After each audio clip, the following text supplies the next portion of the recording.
Good day, everyone. Welcome to a new Ski Rex Media podcast episode.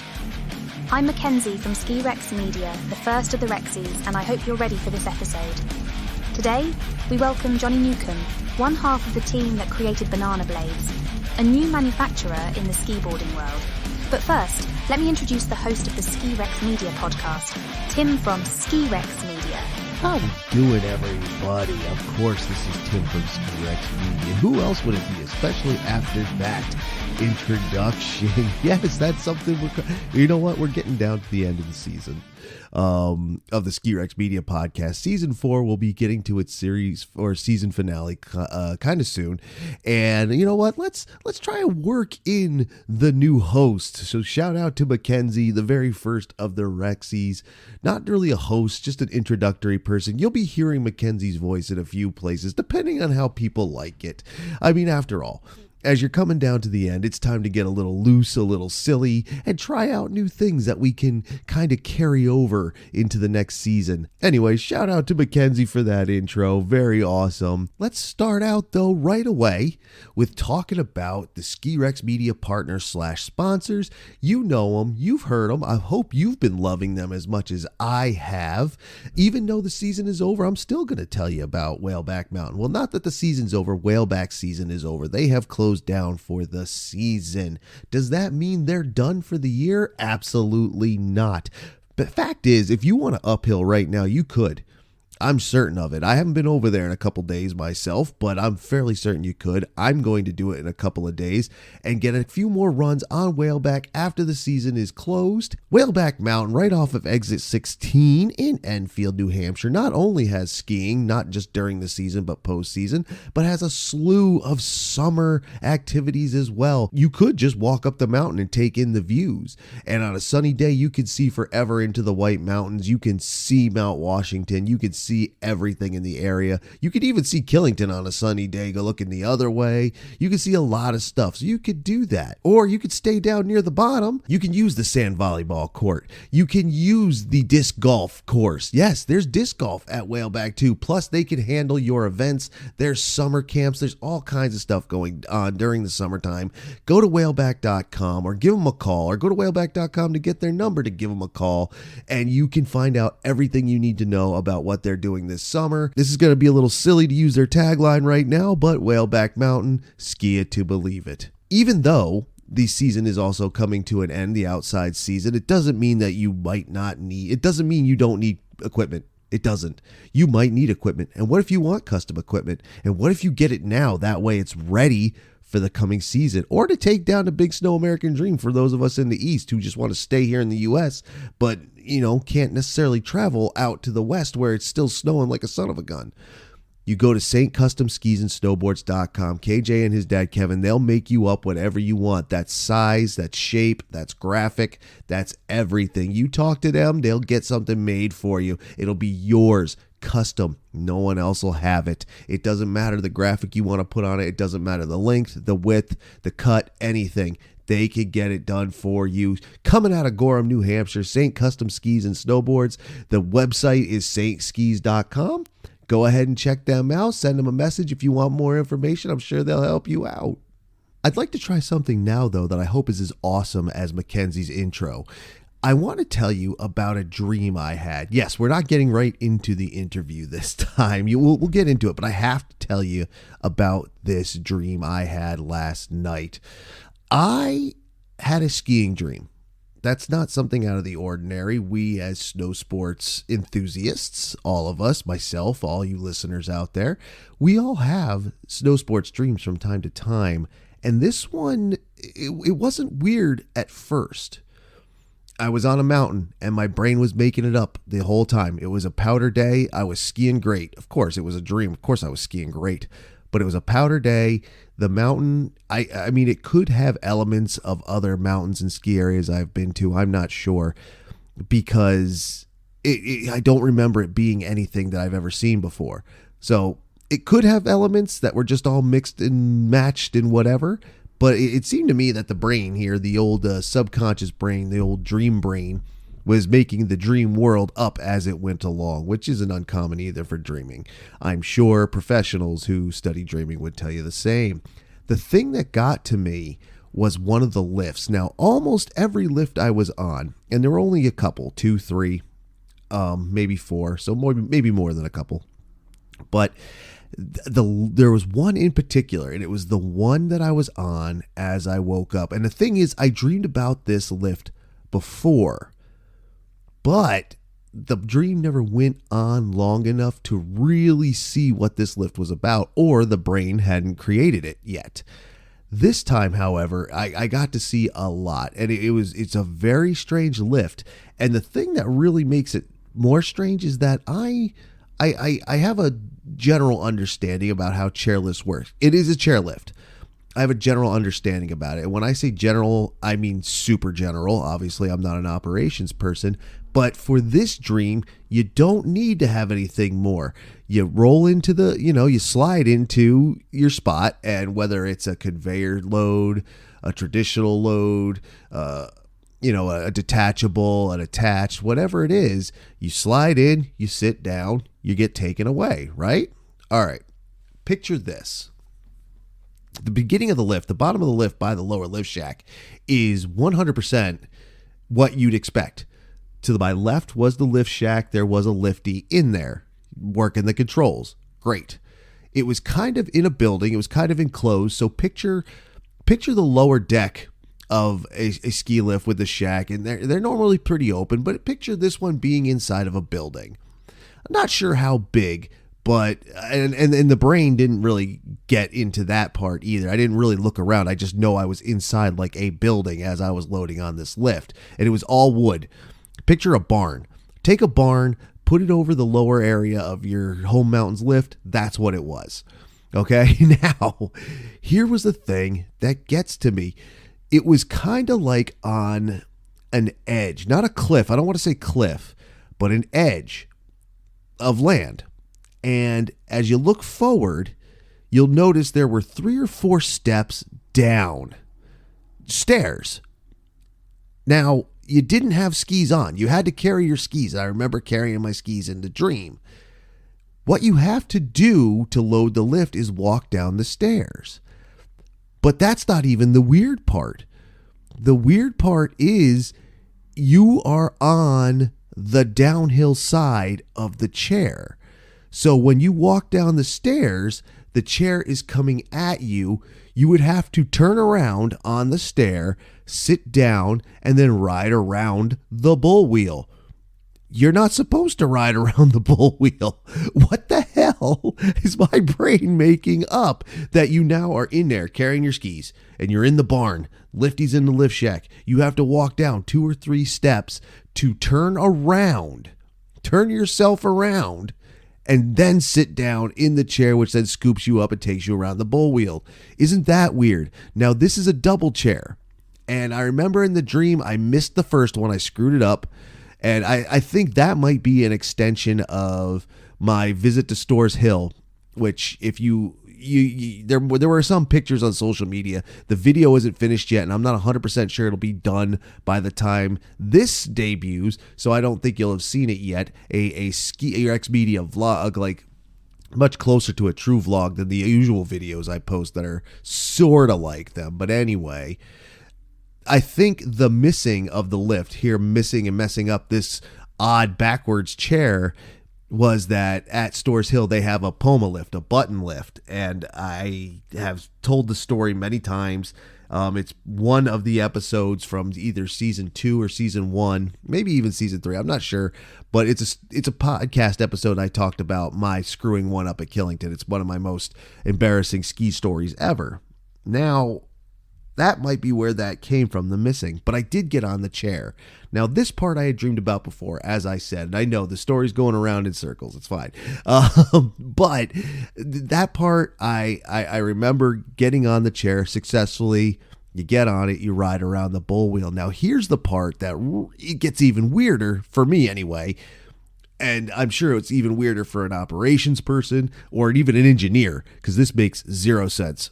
So the double chair that I was in is actually one piece of 4 double chairs. So somehow, and I couldn't see this in the dream, but somehow as the 8-person chair comes down, it splits off into doubles onto its own cables, comes into the barn. And again, I'm assuming this because I didn't see this part. I saw it as it comes back together. That's where the dream took it. So as you go up the lift, the other 3 sections all join up onto one, and then it joins up into one 8-pack chair.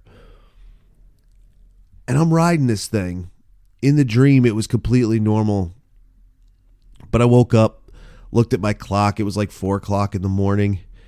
And I had to think, man, did I eat something before I went to bed? Because that messed with my head, because that is without a doubt the most bizarre chairlift anybody could put together, and could only work in the dream world, because it's not, I doubt from an engineering standpoint, it's even possible. Then again, maybe it is. I don't know. If you're a lift engineer or an ops person and you have any insight, let me know. But that is my ski dream with one of the most bizarre lifts I had ever concocted, or at least my subconscious has ever concocted. And I hope you enjoyed this story. But now we're going to get on with the show. Now, for many, many years, I have been made fun of for my love of skiboards, including jokes that in this day and age are probably offensive and will get me canceled. I don't know, because I don't know the rules and I really don't care. But the skiboard, the ski blade, the snow blade, the snow skate, the whatever. Well, no, I think the snowboarders took that. I don't remember. But, all that is still around, alive and well and thriving. It's thriving. And we're going to talk to someone who's out new to make sure it keeps thriving. Johnny Newcomb, BananaBlades. Dude, how you doing? I'm doing great, Tim. Thanks so much for having me. We're making a big comeback with Blades. I love it. I love it, dude. I saw this, and I was talking to your business partner, Miles, who could not be here with us tonight. He's pretty bummed, but that's okay. We'll get him another time. And I saw it, and immediately your eye can't help but be drawn to it. So for those listening at home, go to BananaBlades.com. You will see what I mean, or go to their Instagram and you will see what I mean. And we'll get into their advertising strategy here in a minute. But first, let's start. Johnny, who are you and what do you do with the company? Why is this a company? What are we doing here? So I'm Johnny. This is a company that was kind of born off of a prototype and idea that I had. And I kind of focus on the creative direction of the business at the moment. Miles focuses a lot on the business and the analytics and structure. And I do a lot of the creative, but we just overlap on a lot of stuff. So most decisions are made with the help of each other. Excellent. Very good. I like that. Nice, standard, easy to get along with. No one's trying to take the reins or alpha up on somebody. I don't know what the young people say. They use the words alpha, sigma. I don't know what that is. Yeah. But it's great that you're keeping skiboards alive. And again, there's so many different names for them. Skiboards and snow blades, or even ski blades. Those are like the top 3 that you'll hear. Something that it's kind of a rarity. And you said it was a prototype, an idea of yours. Where did it come from? Like, why get into this? That we're such a fringe group in snow sports. Yeah.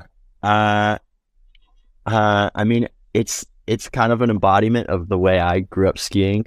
I grew up skiing at Badger Pass, Yosemite. It's a tiny resort. Have you heard of it? Mm-hmm. Yeah, totally. Yeah. Yeah, we're famous because of how unique it is. Yeah, it's tiny. It's one of the oldest ski resorts in the U.S. I think Lauren Miller filmed his first video there. But it's a tiny resort. No other resorts are that close to it. So you really had to get creative if you wanted to have fun there as a kid. So we kind of ended up dominating that mountain and through creativity. I mean, unless you wanted to do the same run over and over, you had to go off in the trees and play around and try to find something different. So for me, skiing has always been a fun, focused activity. I tried racing. My brothers both raced. My mom loves telling the story of one time during practice. I just said, fuck this, and just skied off into the trees. And I just didn't, it just took the fun out of it for me. So that's always been my vibe. The ski blades were born from kind of always been interested in trying ski blades, but they're all quite expensive. So the original idea was kind of a boot ski that would just clip on. Okay. And it would be injection molded out of plastic. Okay. And so the injection molding idea was always there. But I needed to prototype it somehow, so I made it out of steel, welded it up. All right. One of my buddies called them death blades because they were so heavy. They didn't have leashes on them, so they were like bombs waiting to go. Oh my god, dude! Oh my god, dude! Talking about turning it into a damn extreme sport. Holy smokes, dude! I bought some old snowboard bindings and put them on. Anyways, they were quite fun, but kind of limited with how short they were. They were so short that it was kind of obvious there wasn't a huge market there. But there was something with this injection molding, and I'd told Miles about this idea. So we were kind of feeding off of each other. And after I made those steel prototypes, the idea kind of sat for a little bit, and I kind of burnt out on it. And it was Miles, who was in business school at UCLA, who is really just starting to check boxes on the validity of this business. And he was really the one that came back and said, we should pursue this. It was towards the end of COVID. And so we started prototyping together. Nice. And you want me to keep going on the story here? I mean, you keep going, baby. I'm listening. I will interrupt you when I am ready. I mean, I will interrupt you with this since we're in our interrupted spot. Yeah, jump in anytime. Yeah, all right. You can see, I love that. Sometimes it's hard to tell as a show host, like, should I interrupt? Should I not? Try to be polite. I was raised with manners. A lot of us were. But since we're at an interrupting point, you know what I mean? So this is very recent then. Like, I had never seen BananaBlades before, so I assumed you were, and you should never assume, I know, ass out of you and me, it's fine, but that you were new, or at least new-ish. But it is very recent then for you. Oh, yeah. I mean, we've been working on it for about 3 years total since the idea first came up, but we've only had product that we've been selling for a month. So it's been a lot of R&D trying to figure this thing out. Only a month, huh? Like, I remember seeing on your Instagram when the when your first run was finished and you had all the photos of you guys boxing it up and getting ready for shipping, and that also caught my eye. I'm a logistics man myself. You know, worked in logistics a bit in my day, and was like, ooh, warehouse and blades. How cool is that? Yeah. But it is quite amazing what you guys have done. You've gotten your idea. Now, again, I want to get into the bit with the advertising and like almost the culture you're building with them, but we're saving that. We're going to get up through the other stuff first. Sure. The stuff that interests me, the logistics or whatever. So injection molding. Now, you brought that up a couple times. That was your idea. Nobody else does this, as far as I know. Now, I'm not saying I'm an engineer. I'm not saying I could go build a pair of skis. I leave that up to other people. I pay people for that or whatever. But injection, that's not something you see, is it? It's not, especially in skiing. And and I didn't know it was possible in this length. It was Miles and I together that discovered the kind of abilities, that the potential in the injection molding. The thing I wanted to injection mold was just going to snap on your boot, and it didn't require that much strength and rigidity and flex and all these other things that make skis quite complicated. So all the engineering words. Yeah. So we were trying to figure out how we could prototype these, and they got longer and longer as we did. But it was really Miles's friend who works at Lucasfilm. He was one of the designers of the spaceships in Star Wars, the original Star Wars movies. Out of here. The original. Yeah, it's pretty awesome. Yeah, I believe so. Yeah. So it was him that gave us this idea to like home mold these out of 2-part molds. So we were making plaster casts and silicone in our basement. Oh, dude. Awesome. Yeah. I never considered that. Like I was, we all sit around and like, dude, can I really make a pair out of? And everybody's idea goes as far as getting a couple of pieces of plywood, cutting them down to the whatever, and going at it and breaking an ankle or two. But to actually go in and make and mold, like that's ridiculous. That's nuts. Like speaking of nerdy stuff, like Lucasfilm, like that's how folks make their own Dungeons and Dragon dice and things like this. That's the same idea. Yeah, that's it's awesome. Cool because the injection molding idea was always there, and it was just how do we evolve it and get it to the point where it's usable in this world. And so we were making these plaster molds. We were breaking a ton of skis. Nice. We ended up reinforcing them with some steel rods we dropped into the mold. So it was really this just wild prototyping journey that saved us a lot of money because, I think a lot of people look at us and they think because it's a injection molded ski, which is, it requires less labor, that maybe we're just a couple of kids that had a lot of money and made this happen. But it was a lot of work in our parents' base in the reality. Amen. That's more impressive because people pick on kids all the time. They're not doing the work. You guys did the work by hand, got dirty, awesome, love it. Yeah. Now, the original idea for your original apparatus. Now, I am a little interested in that because something like that, they're out there. Like you see them.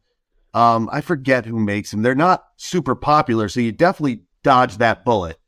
Absolutely. I can't maybe Snow Feet, but then maybe and back in the day there were the sled dogs, which I've heard have made a comeback. I haven't seen a new pair. I haven't seen a pair from the 90s either. But they were just boot size. But it was good. Sled Dogs rebranded as ODR, maybe QDR. Oh, they rebranded. They're out. That one is. Yeah. But those never really took off either. Like not as much as the blade size. Talking, 90 centimeters up to maybe 140, say, or whatever the actual. Where do you go from a ski blade just to a kid's pair of skis? Mine are under 100. So, excuse me. Yeah. That's where I count it, and. So you got to that. Now, the injection molding, it makes it all one solid piece, no layers, no wood core, then, whatever it is, fiberglass, vinyl, again, not an engineer, don't know. But it's just one piece then. Correct. Awesome. The only other pieces in the ski are the edges, which was a big deal. It was like, is the ski world ready for, one, a plastic ski, and two, is the ski world ready for a plastic ski without edges? And we were thinking, we got to get these edges in, and that proved to be the most complicated part of the build. I believe it. How? And that was going to be my next question. Do they have actual metal edges, which is always better? I've ridden plastic stuff, like cheap stuff you give to little kids for the backyard hill. Nothing I would be foolish enough to take up on a real mountain. Doesn't matter if you're here in New England, out there in the West, but I wouldn't do it.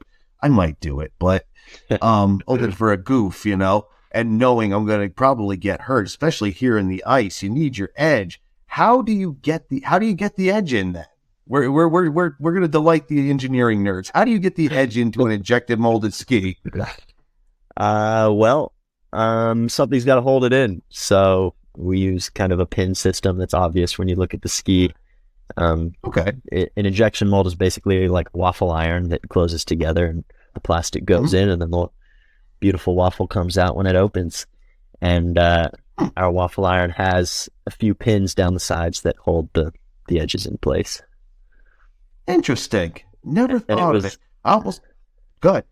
Yeah, and it was obvious that we wanted to start with a standard ski edge because they have the perfect teeth structure. So the plastic going around them kind of perfectly creates a mechanical connection on that ski.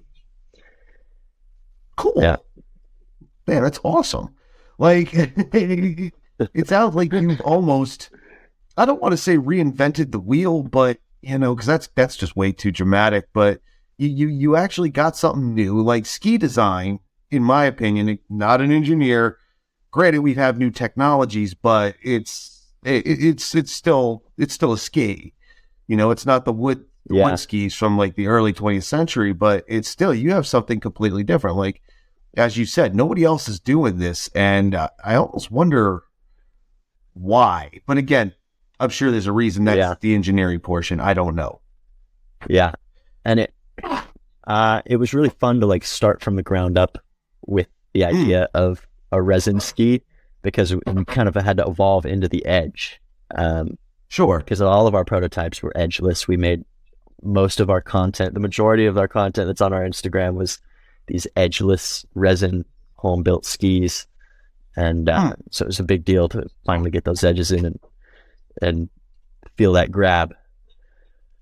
And the reason I would say that that nobody's really done it is because, you know, the ski industry is pretty critical and pretty uptight about things, and it's pretty performance and race focused. And I think they've kind of left a gap in the industry for a more introductory, low barrier of entry product that's effective for beginners and experts and way more affordable. Sure. Way more affordable. And we'll get to that too. We'll also get into the idea of the beginner. The ski board type O apparatus it has a less of a learning curve. It just does than a standard set of skis. You could feel the turns completely different. And you're right that, you know, the skiing, you know, we're all performance based is what we are. More performance, more performance. Now, has anybody like talk shit about your product? Like, look at it and be like, where do you buy these? Like at a friggin', like, what is this thing? Like, I mean, and skiboards get that kind of trash talk anyway, but has anybody looked at yours and been like, no, these are garbage? Well, or don't you give them the opportunity? We try not to, but the reality is it's an injection molded plastic ski that hasn't been done before, and it needs to be proven. And so it's kind of expected for the industry to be critical.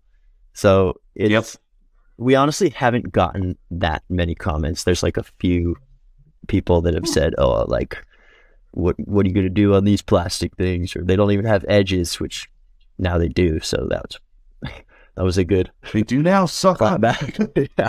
Yeah. Like, I'm pretty sure this piece of metal right here is an edge, son. Yeah. There you go.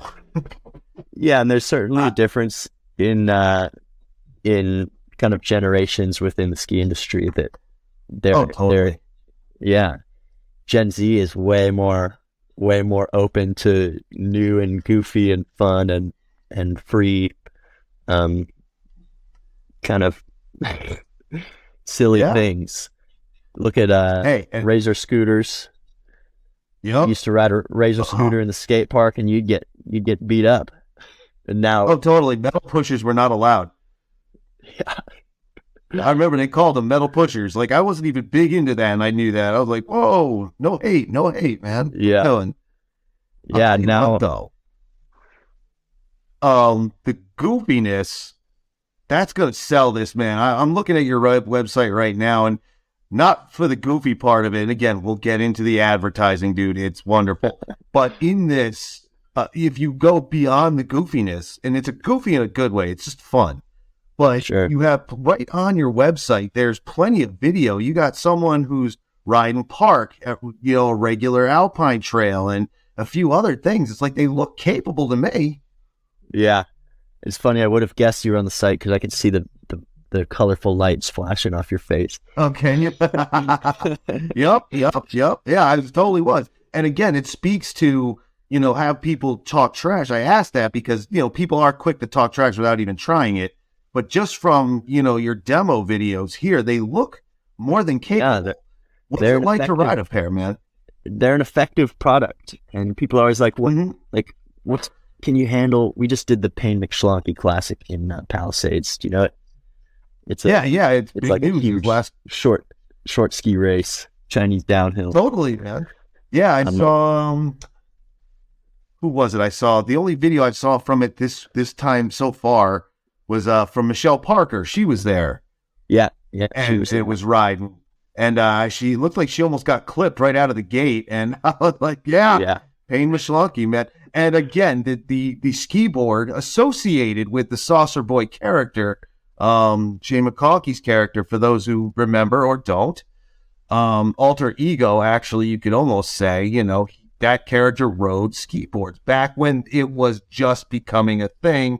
And now this has, you know, it's out there, it's evolving, we're around. You know, so you were there, you were riding with people, obviously pros as well, and they rode capable. Your blades. There were a couple of bananas there in the top 10 across the finish line. And and people ask, like, what's it left to ride on those plastic bases? What's that? It's like, well, your bases are plastic too, so they are. Yeah. They're just like riding any other short ski. You really wouldn't know. And it gets a bad rap as, you know, being injection molded from the outside. But if a lot of people that see them for the first time, they wouldn't know, because they feel substantial. They have a nice weight to them. They're perfectly stiff. Sure. And they're a blast to ride. They're definitely stable and fun.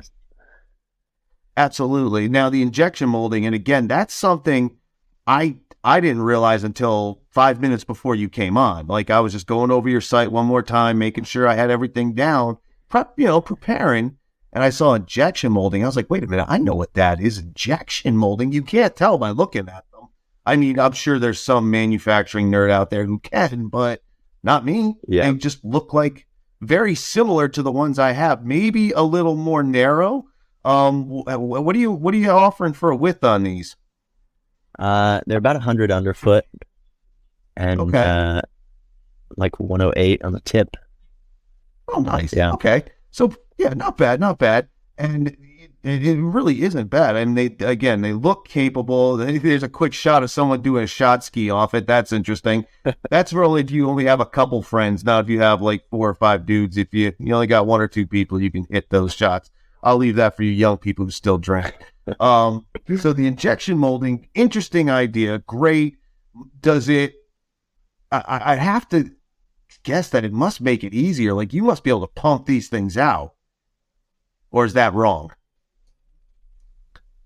Yeah, I mean, the ski industry is known for, it's not the most profitable industry, because skis require a lot of labor for laying up all those layers and pressing them together.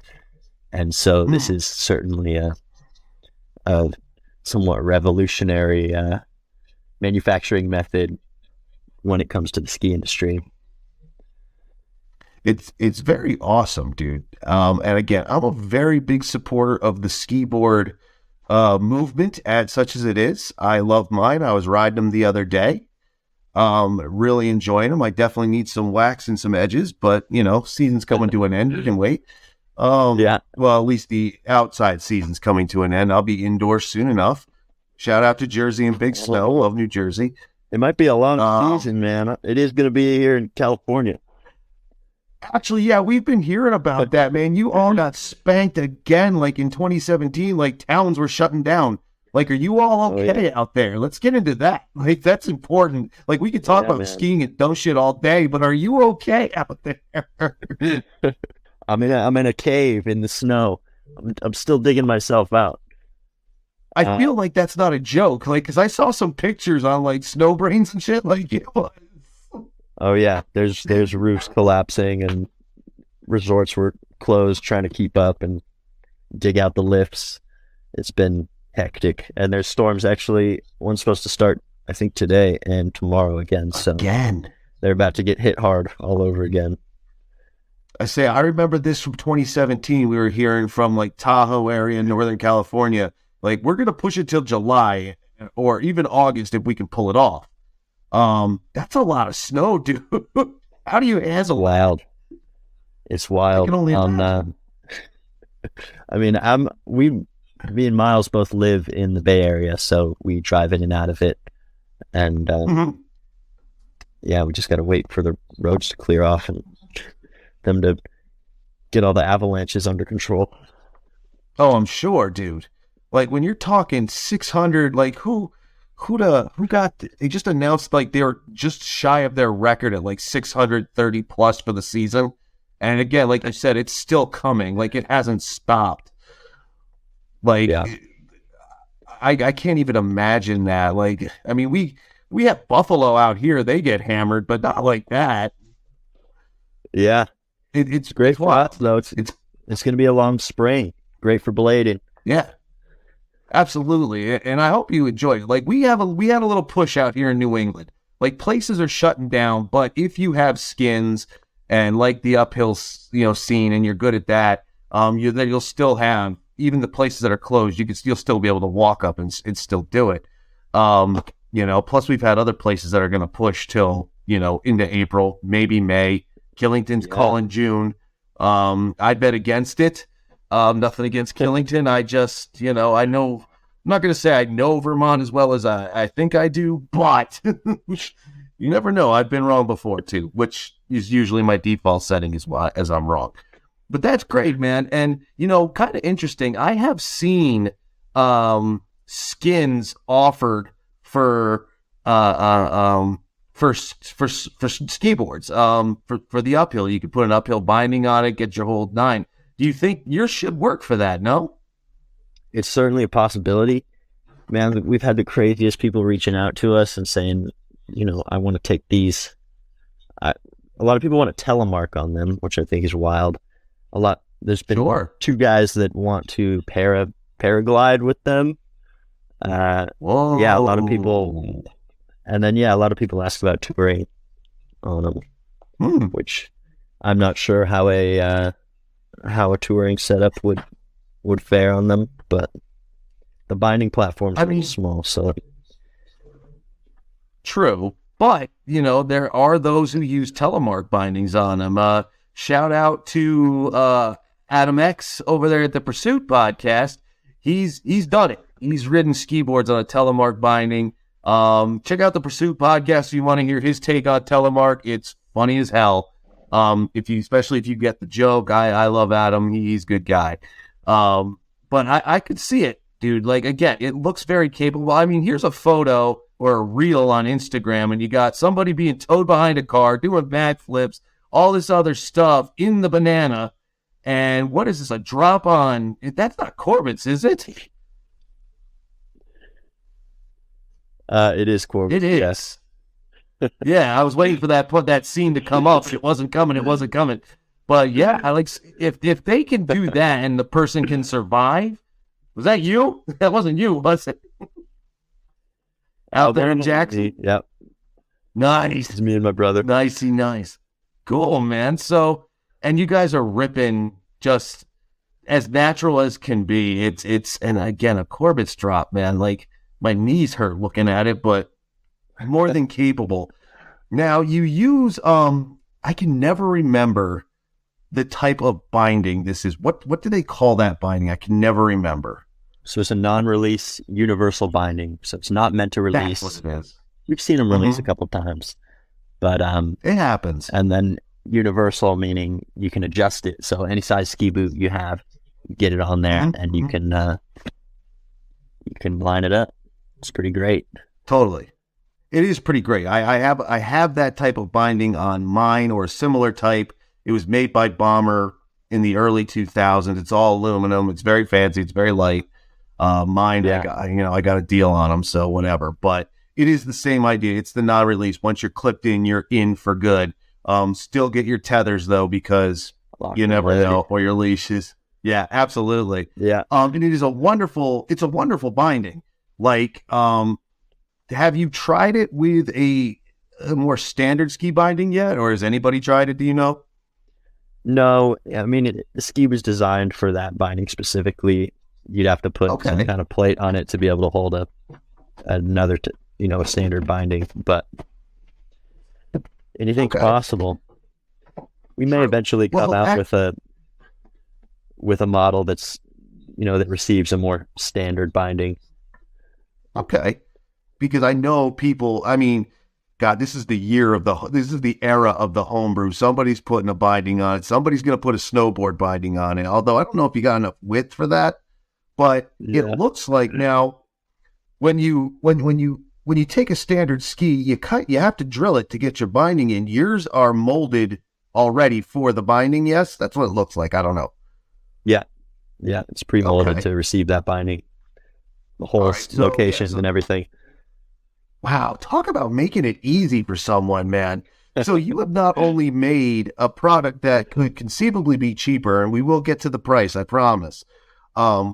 Easier to use, and again, and a lot of ski boarders will agree, versus a standard length ski, the learning curve is less, and that is because I think you have less surface area. That's the way I've always understood it.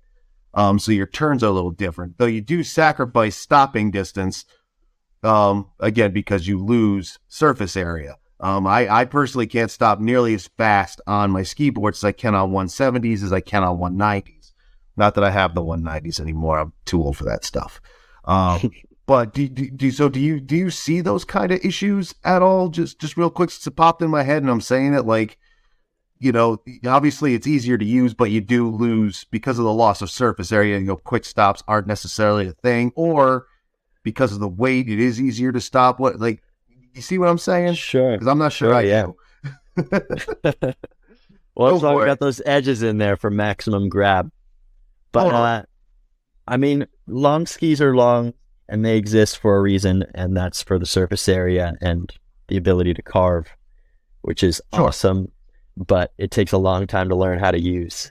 So, for a beginner, these skis are much easier to learn on because you can learn the basics of long skis, but at much slower speeds. You can carve going much slower. You can hockey stop at slower speeds. It's just an easier learning curve. So if I was going to teach anyone how to ski, I would get them the first few days on these short skis.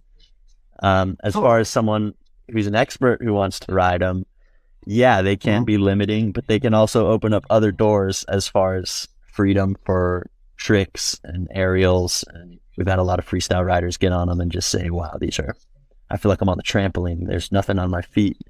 And they love practicing different tricks. It's also just a thrill because they're a little bit less stable at high speeds. So if you're willing to take them at higher speeds, it's definitely a good rush. It is. You will feel it on any set of ski boards, depending on the length. Like once you get up to 140, 150, you're not just getting into kid skis. So, but the shorter that I've been bombing on mine and been scared, and I'm not even getting that fast. I can't possibly be maybe 35 miles an hour. But you feel it. It's much different ride. But it's kind of in a good way, It almost like it opens up the mountain, and it's like you've restarted in a different world because they're just a whole other feeling on your feet, and it's such a fun way to change it up. Usually we ride our long skis in the morning and the short skis in the afternoon, and they're portable and easy to have, so it's great. Portability is one of the things I always tell people when they see them. They're like, so tell us about these. I'm like, well, I have a little car, they fit in my trunk. I mean, I can make my full, my standard skis fit in my trunk too, but I got to put a seat down. These I don't have to. And you have that as part of it. And then, I tell people it's just different. It really is just different. It's not better or worse. It's just different. And it's a lot of fun, I think, and now again, I want to try a pair of yours just because that injected molding just really gets to me, man, because like, it's so different. Like even from the little things, like the BananaBlades name is in the ski. It's not a graphic sheet. It's a graphic top sheet. It's part of the ski, dude. And you don't see that. Like if you were to do that in a standard ski, I think you'd have to get in there with your chisels and you'd have to be a real artisan to do some woodwork in that or, whatever material. And then you have right into the cores. You would be right into the cores. And then I just saw this. I'm looking at the page with the actual product on it. And one of the things you talk about is 0 core shots. It's like, whoa, that's a win. Yeah. Like not making your tuning guy get out the P-Tex and fix it all. Damn, man. It's beautiful. Yeah, they're definitely durable. I love that. I love durable. We love durable here in the East because, our snow's a little different. you know? Yeah. So we've gotten all technical. We've talked about the technical. We've kind of talked about the ride, and we'll get into that more. But I can't wait anymore. Like, for those playing along at home, unless you're listening in your car ride, go to the BananaBlades Instagram, go to bananablades.com. Dude, let's start. Why BananaBlades? Now we understand the technical aspect and how you came up with that. Now we're at the name. How did we get to the name? And then the idea with the yellow and the whole nine. Yeah. So the name, it's funny. A lot of companies we hear about are always struggling with their branding, and our branding was kind of a lot had to do with the birth of the whole thing. So I was just trying to think of a name when I was working on those prototypes, and I was, thinking about something fun and slippery, and it's not what you're thinking, but it's I thought of Mario Kart. I thought of Mario Kart. You hit the banana, you slide out, and I thought, banana skis. Hell yeah, that sounds awesome. And that's wicked awesome. I called up Miles and I said, "Hey Miles, how about banana skis? I want to make banana skis." And he said, "BananaBlades," and that was it. And the rest is history. It's freaking beautiful. Yeah. I mean, the rest, it just kept, it's crazy how that one little seed, that banana seed, just opened all the doors for the rest of the marketing. It just always made it so easy because, do we need a mascot? Sure. We're going to have a big ass 7-foot tall inflatable gorilla. Do we need totally it all just kind of comes together easily with that base, the banana base. It's let me tell you, and again, that's what I was saying. Go to their website, go to their Instagram, BananaBlades, bananablades.com, and you're all in, dude. Like, it is gorillas, it is bananas on shirts and hats and hoodies and glasses, and they'll even sell you a branded BananaBlades banana costume. Talk about all in, dude. Holy crap. Yeah, soon look out for the shot skis. We're going to be making those as well. There you go. Like, you don't need to be drunk to ride around as a banana. Like, that's incredible. And, honestly, even your merch is not badly priced. Like, how do you buy a whole banana suit for $20? Yeah, overseas is a beautiful thing for a startup. It's too good to pass up. Eventually we'll make all organic banana suits, but there you go. That would be amazing. Yeah. That would be amazing. And that brings us to the price. Now, skiboarders know you're still looking at $300-$500 a pair. Like, in fact, J Skis had a special edition that they took to the Pain Michelin. I forget what they were selling them for, but I'm sure it was pricey. It was very limited. You're running $170 with the bindings. Correct. Yeah. That's ridiculous. Like, there are people who would look at that number and be like, you're not going to make any money. Yeah. Yeah. Well, those people are making standard construction skis. We actually we just had a great discussion and a couple of runs with Jason Leventhal, who is a legendary ski builder. He's the founder, the father of the blade, essentially. And man, were we stoked on. He was just super supportive and impressed, as far as I could tell. And well, that's awesome if you could impress Leventhal. Now, Jay Leventhal, he runs J Skis, just what I said, across on the other side of the state from me, as a matter of fact. Shout out Vermont, go for it, whatever. But yeah, if he's impressed with what you're doing, you got to be doing something right. Yeah, we were so excited because we didn't even know if we were on his radar, and he walked right up to us when we were signing up, and we gave him the pitch basically, and then we ended up getting him on blades and hitting a couple runs together. Oh, really? What did he say about him then? That's a curiosity. He loved him. He said we're really onto something and we're doing everything right, and he's quite supportive of young entrepreneurs, the big E word. Yep. It's always looked down. I lived in LA for a while, and Yeah. you know, everyone was an entrepreneur, so I don't like to say that, but it's what I am. I feel you. I feel you, man. He's going, you know what? Leventhal's going back to his car saying, damn it, why didn't I think of this years ago? Damn it. That's what he's saying. Yeah. Or maybe not. I don't know. It's just that I don't know the guy. Never met him. Never shook his hand. So whatever. But, he's definitely I'm not picking on him. Exactly. He has a new set of skiboards every year or so that's run limited. You know, he knows what he's doing. And, we've all seen him. But again, you've beaten them all on price. Like, and did you all sell out your first run? We did. Yeah. Look at sold out.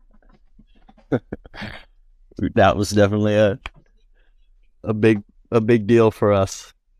I can imagine. Go ahead, man, because that's what I was going to ask. Like, what is that like? Like, let's put out our goofy BananaBlades and like, holy geez, dude, we just sold them all today. Yeah, I mean, we got kind of validated as we were making all this content on our prototypes. So that's kind of how we validated the idea, and we've been building connections with a lot of colleges. We work with a lot of college students across the U.S. That's cool, so that definitely helped us a lot. Very cool. Very cool, man. Like, it really is, you know, I mean, we make jokes and we've had a few laughs already on what we've been recording and everything. But when you get down to the seriousness of it, you guys have done something you've done so well. I mean, you're just starting out, you know, you have your marketing down. Like, you all are kind of like, you know, well, what I've said very recently, like the greatest marketing campaign out there right now is Liquid Death. Now, I don't know if you all drink their product. I do. I prefer Liquid Death water. It's the only carbonated water I drink. And I will admit openly, I only tried it because of their marketing, and their marketing is ridiculous. It goes far and beyond in a different way than they're very heavy metal and everything. And sure. It's a lot of fun. But you all have done the same thing. You've gone past the standard, you know, I mean, I don't think anybody does that the way you do with the fun of it. Like, hey, remember, Michaela Schifrin's great and we all love her and it's great that she's riding a pair of skis and I would love to ride those skis, but we're still having fun over here. You know what I mean? Like, we're not being stuffy. We're having fun. Remember, it's fun. And you guys have nailed it. Like, and that's what I was saying at the beginning was, that I was just kind of flipping through Instagram and I see this. I was like, dude, these guys, bananas, what? And you'd think you'd be used to costumes by now because I've seen it all. I was just at a pond skim yesterday and that's always costumed up. But I was like, bananas. I think it was because they were bright yellow and still clean. That's what got to me. And I was like, all right, BananaBlades. And now I'm hooked and I want a pair. Like, there's something about it. There's something about the banana, man. We got people calling to us like from the back room at a restaurant, like a fry cook in a fried chicken place in Vegas, and they say, "Hey, what's that sweatshirt? I want that sweatshirt." Like, what? I've never worn anything that anyone would like call out like that. So we gave her stickers and a hat, and she was so stoked. But there's just tons of stories like that, and certainly it's really important for us with our product and within this industry because not a lot of people have kind of gone that route. Jason Leventhal has done some of that, but he's probably the only one I can think of. And it all comes down to, in my mind, self-awareness because short skis they're goofy, man. I mean, they were goofy to me growing up, but they're a blast, and you can't let goofiness turn you away from something that's a blast to ride. So, no, dude. If we were trying to pitch them as a hardcore badass ski that telling people to throw away their standard construction skis, then I don't think it would work so well. So to say, you look, laughed right off the mountain. Yeah, and there's a few other companies out there that do focus on mini ski construction or short ski or Sure. ski blade or whatever you want to call it. Yeah. But again, they're a little serious. So and that's just it. Yeah, you got to keep it light. Agree. You got to keep it open. We have a price point that matches our branding. We want to get everyone out there and get a smile on everyone's faces and get everyone up. You know, a lot of people have bad first days on skis because they cross them up and they fall over and they get frustrated. And so Sure. if we can open up a brighter door for them into that world, then I think everybody wins, including skiing. I agree. 100%. Get them out there. I've talked to a lot of people recently about talking about the feeder place, like the small, say, like the small ski area or ski resort, small, independent. All the locals, they go there and then they branch out. So they're feeding them. A place like Big Snow American Dream or the indoor facilities across Europe and Asia, you start there and then they branch out. This is just an extension of that, get them on there, give them a little bit of an easier day. Then you can just step it up and, now you have more skiers. And that's something we need here in the U.S., as popular as it looks like at ground level when you're there on a Saturday and can't find a parking place. There's really not that many of us here in the U.S. or North America as a whole. It's not like Europe, and that's going to be the interesting thing when you all go into your European invasion, take these suckers over to Chamonix and stuff. That's going to be amazing, dude. We've had some wild DMs from Japan and nice. China and way too early on, honestly. Like just when we had our janky prototypes and we're making some silly videos, we got some already people were DMing us saying, "Hey, can I buy these things? I have a shop or I have a rental shop or." Wow. They're coming to you, dude. So it's got to be overwhelming, man. Like, you guys obviously have the right mindset. You have the right path, the right goals. You said Miles, business educated, great. But still, to go out there, you're already successful now. You're already sold out a first run, and you have people coming to you talking about, how do I get some? That's got to be overwhelming. Or maybe maybe you embrace it. Yeah, I mean that's the good part. Sure. It's the production, and there's all these other things that are quite stressful. There's so many challenges and back end parts of starting a business that definitely weigh over you. And it's funny because when you talk to people, or people approach you and they say, "Hey, I've seen you," or whatever, they're when you see a brand, you don't know what's going on in the back end. You don't know what it takes to start that brand, or how successful they are, or how big they are. So when we introduce ourselves, people are always like, "Oh, you must be some representatives or whatever." And it's like, no, we're it. This is it right here. You're looking at it. That's it, man. We have one more person. He does and the gorilla. Yeah. That guy does things too.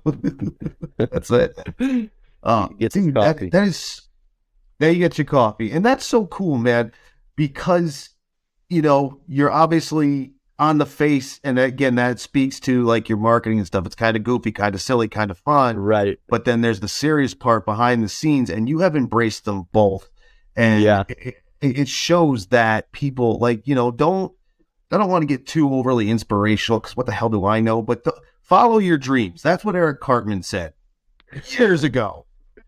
Get it done. If you think you have it, go for it. Even if, it takes you a little while, and you got, you were fortunate enough where you got it. You hooked them. You hooked me. Yeah. I want a pair. I'll ride them. I don't care what anybody says.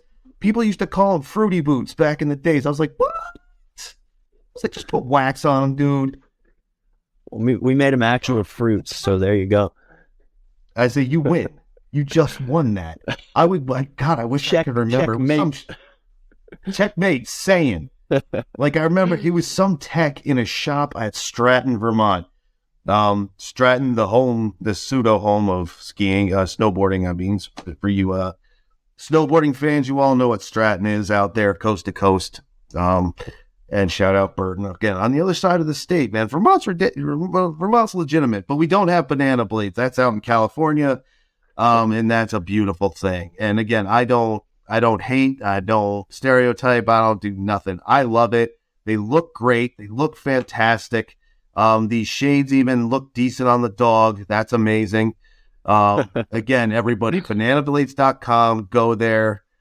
You can, again, 170 with the bindings. You can't beat that. And, that's actually where I was going with that. See, that's how easy it is for me to lose my train of thought and why some of these episodes go to an hour or plus. You, in a day, and again, there's the goofiness, there's everything, but there's the more serious side. Now, was your price point, like you said, get people into it? Now, the idea of cost is such a big deal. So was the price point to get everybody into it, was that an afterthought? Was that an initial thought? Because you're right, it's expensive, and if you can get out for $170, all included, like bindings, everything, that's an amazing thing you've done. And yeah, I can only imagine. It was definitely there from the beginning that we wanted them to be affordable, because I mean, me and Miles both wanted to try mini skis, but every ski that's out there, every short ski that's out there is still quite expensive. And, I know the reality of short skis. I'm not going to get rid of my long skis and fully transfer over. And so the upfront investment definitely turns a lot of people off. But, so they had to be affordable. That was the only way to break down that barrier. And, I think they could easily get short skis already have somewhat of a cult following of diehards, but there's people that'll probably learn on them and stick with them, and that's awesome. But there's also people like myself that just use it as a way to change it up. And to anyone that's critical of short skis, I would say, man, just try them and see if you don't get a big grin on your face when you're spinning down the mountain. Totally. And like I said, I've told people it's just different. Like, I'm not trying to push it and be some kind of clown. I'm just saying it's different, and it's a lot of fun. And again, there's practicality. Like, if you're taking the bus, it's so much easy just to throw these things in your backpack, not just on it, in it.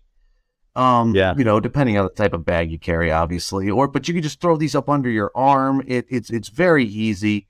To the price, I'm looking at a pair of brand new Summit Carbon Pros, 99 centimeters, $500. No bindings, $500. Like, the only thing under 200 is like sale and clearance items. Yeah. That's it. So good. It just kind of closes off the potential of the industry. And I think it closes off kind of the fun that skiing is at its core all about. I mean, I might say short skis are goofy, but I think sliding down a hill and taking that overly seriously is also goofy. So, at the end of the day, we're all sliding down the hill on sticks. And if you think you're if you take that overly seriously, then that's pretty silly in my head. and I agree. It's the dumbest thing in the world. You slap two sticks waxed up on your feet to go down snow and ice. This is the dumbest thing in the world. This goes against self-preservation instinct, the instinct that we are supposed to have as humans. Man, and is it fun? Oh, it's a lot of fun. It's ridiculously fun. And let me tell you, if you've ever worried about the cost but still want something new, and again, this is something you can grow into. The binding's 100% adjustable and customizable. So it's not like when you buy a kid a pair of skis and then you got to buy them another pair the year and a half later, and then another one 2 seasons later until they get big enough and they even out in height, weight, and all this other stuff. Just these you could just let it ride, and it's a wonderful thing. And it's, if you've never thought about riding ski boards, if you've only ever seen traditional skis, if you don't know anything about it, but if you just buy them for the cost, like, well, dude, that's not so bad, go for it. I'll talk to you people who hang out down there in Jersey at Big Snow. I know that place is popular with people from New York City. It's right there across the river. You can see it. Think about how easy it would be to just throw these up under your arm and get on the train. Actually, the train only runs during Giants and Jets games, but I think the bus runs. I don't remember, but and Big Snow is great. If you laugh at indoor skiing, don't laugh at it. Go check it out. Again, not better, worse, just different. I could see these things ripping it up in there. I mean, they have ski bikes in there, so why not a ton of these just riding around? They have a park. If you're into the park thing, I'm not. I'll die doing that. But I think your product, it goes to all the cores of skiing and snowboarding and snow sports. Is that it's always been about fun and just find your way onto the hill. Yeah, I know it's expensive, but there are ways around it, and you provide one of those ways, and you're providing fun with it. Thank you. Taking it back to the essence. It's just how the cavemen did it. They strapped bananas to their feet. There you go, man.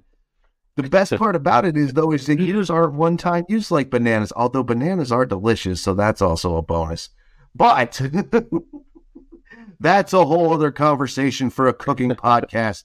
But again, dude, they look great. Kidding aside, man, they look great. The merch looks great. Yeah. The gorilla is great. The logo is great. The banana is great. Like, it's fantastic. The beanies look fantastic, and the skis look awesome. Like I said, I would love to try a pair. I do ride skiboards anyway, and I've ridden several different pair, and I'm more than interested in injecting molded ski. Like, it's not just the skiboard part we're talking now. It's it's just the whole the engineering behind it. Do you think you can make a standard set out of these? It's possible. We'll see. That's it. I could see what the future possible, but it would be interesting. It would be interesting. And you said you're going to release the shot ski. That's good. Yeah. Plastic has its structural limits, and so who's to say? But the short ski was the perfect first vessel to introduce this method. So and it's wonderful. And before I get too far off of it, they can take just wax and sharpening just like anything else. You could take them to your local shop and they can take care of it, or if you take care of your own stuff. Yeah. Awesome. You can tune them and wax them and sharpen them just the same as any other ski. You can do anything that you would do on another ski. I mean, we were taking them down the fingers at Palisades, and we take them through powder. If it's steep enough, you can do anything. It's a blast. Interesting. How do they handle in powder? Just for curious. Mine are a little wider, so they have a little float. Not like a lot like a backcountry ski, but enough to notice. How do yours handle? I mean, you got to lean back a little more. You kind of find this like floating middle point. Sure. But yeah, I mean, we've sent them off some powdery cliffs, and they're a blast. Definitely get a lot more somersaults and tumbling around, but that's what it's all about. That's okay. If you're not falling, you're not trying. That's what everybody says. Dude, awesome. No. I love it. I want to try them so bad. I could always use another pair of ski boards. I only have one. I could totally use a second one. And even though, our season's almost done for the outside, but they're still inside and then next season. Beautiful, dude. BananaBlades.com. The @BananaBlades on the Instagram. Do you have any other socials we should get out there? We got TikTok. I'm trying to ramp up the TikTok, so nice. Keep up with the times. We'll see if it's still around in the next couple months. Hear ya. Yeah. Awesome. So there you go, guys. Look for them everywhere. Link in the description, 100% to the website. Again, you can't beat the price, and you certainly can't beat the fun. I'm telling you, when you have a chance, go to their website. You get greeted with a demo video that's full of bananas, skiing around, and a gorilla in a nightclub dancing, and in shades that look like they're out of the 80s, man. It's ridiculous. You guys have gone all in, and I think it's beautiful, man. You've done a wonderful thing here. I love it. Thanks. Really appreciate it. Awesome. Yeah, so go get and check these out, kids. Buy a pair.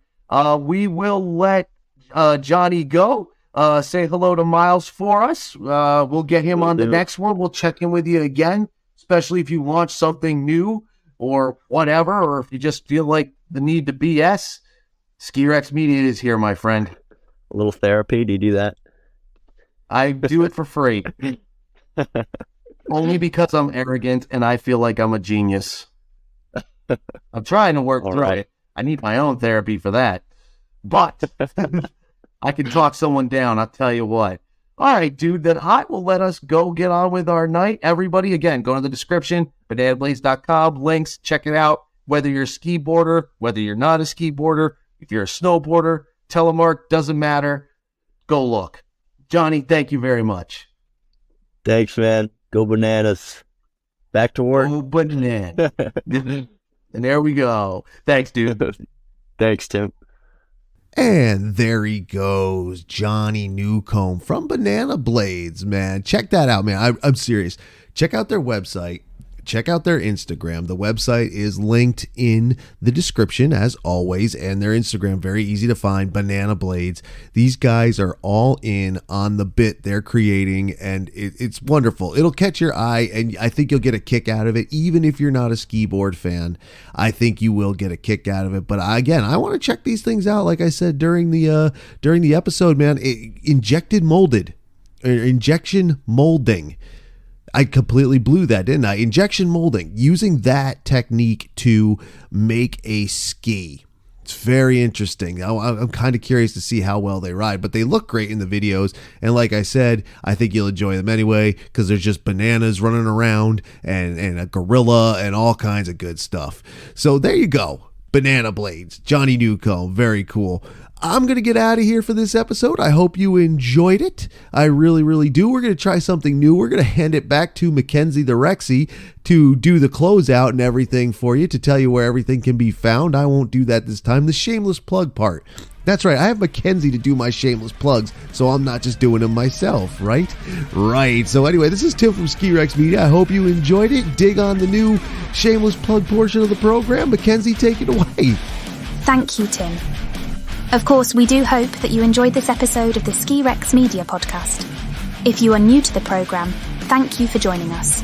And don't forget to subscribe or follow on your favourite podcasting app. You can find us on Podbean, Google Podcasts, Apple Podcasts, Stitcher, Pandora, Amazon, and so many other places, including YouTube. Please rate the programme if your app of choice allows it. We've had 5-star ratings on Apple Podcasts.